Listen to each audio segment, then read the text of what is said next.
6 അടി 3 ഇഞ്ച് ഉയരം, 102 കിലോ ഭാരം, ഉറച്ച ശബ്ദം, കുനിയാത്ത ശിരസ്, വെട്ടിത്തുറന്ന പ്രകൃതം. ചുരുക്കം വാക്കുകളിൽ ഇതായിരുന്നു കീരിക്കാടൻ ജോസ്.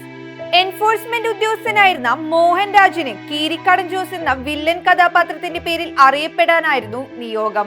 തെലുങ്കിൽ അറിയപ്പെട്ടതാകട്ടെ മറ്റൊരു പേരിൽ ഗുഡിവഡറാവു. കിരീടത്തിന്റെ തെലുങ്ക് റീമേക്കിലെ കഥാപാത്രത്തിന്റെ പേര് ഇങ്ങനെയായിരുന്നു. മോഹൻരാജിന്റെ വിലാസം തന്നെ കീരിക്കാടൻ എന്ന പേരിലുണ്ടായിരുന്നു. കീരിക്കാടൻ ജോസ് എന്ന് മാത്രം വിലാസം കുറിച്ച കത്തുകൾ വീട്ടിലെത്തുമായിരുന്നു.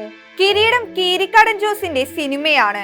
ചിത്രത്തിന്റെ തിരക്കഥാകൃത്തായ ലോഹിതദാസിന്റെ ഈ വാക്കുകളായിരുന്നു സിനിമാ ജീവിതത്തിൽ തുടരാൻ എസ് മോഹൻരാജിന് പ്രേരണയായത്.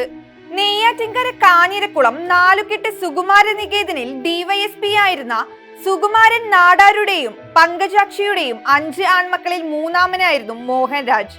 തിരുവനന്തപുരം ആർട്സ് കോളേജിലെ വിദ്യാഭ്യാസത്തിനു ശേഷം മിലിറ്ററി ഓഫീസറായി നിയമനം. പിന്നീട് കസ്റ്റംസ് എൻഫോഴ്സ്മെന്റ് ഓഫീസറായി മിലിറ്ററി ജോലിയുടെ ഭാഗമായി കരാട്ടെ, കുങ്ഫു, ബോക്സിംഗ് തുടങ്ങിയവയിൽ പരിശീലനം കിട്ടി.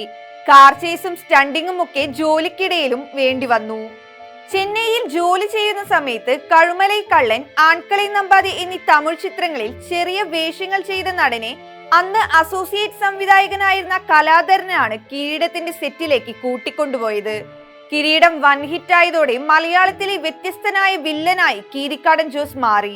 സിനിമാഭിനയത്തിന് കേന്ദ്ര സർക്കാരിന്റെ അനുമതി വാങ്ങാത്തതിന്റെ പേരിൽ നടപടിക്ക് വിധേയനായി 20 വർഷം ജോലിയിൽ നിന്ന് പുറത്തു നിൽക്കേണ്ടി വന്നു.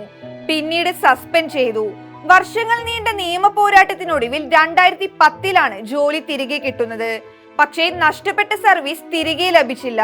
തുടർന്ന് 2015 സ്വയം വിരമിച്ചു. തെലുങ്കിലെ വില്ലൻ വേഷങ്ങൾക്കാണ് ഏറ്റവും അധികം പ്രതിഫലം കൈപ്പറ്റിയിരുന്നത്. മലയാള സിനിമ ന്യൂജനായതോടെ വില്ലന്മാരുടെയൊക്കെ പണി പോയെന്ന് അദ്ദേഹം പരിഭവപ്പെടുമായിരുന്നു.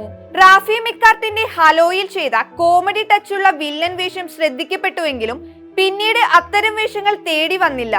സത്യൻ അന്തിക്കാടിന്റെ കനൽക്കാറ്റിലെ കരിക്കായിരുന്നു മറ്റൊരു ഇഷ്ടപ്പെട്ട വേഷം. വിജയ് തമ്പി കഥാപാത്രത്തിന്റെ പേരിൽ വിളിക്കപ്പെടുകയും അറിയപ്പെടുകയും ചെയ്യുകയെന്ന് അഭിനയ സിദ്ധിയുടെ മഹാനുഗ്രഹം നേടിയ കലാകാരന് മാത്രം കിട്ടുന്ന സൗഭാഗ്യമാണ്.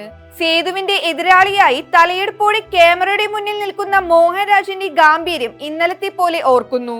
വ്യക്തി ജീവിതത്തിൽ നന്മയും സൗമ്യതയും കാത്തുസൂക്ഷിച്ച പ്രിയ കലാകാരന് വിട.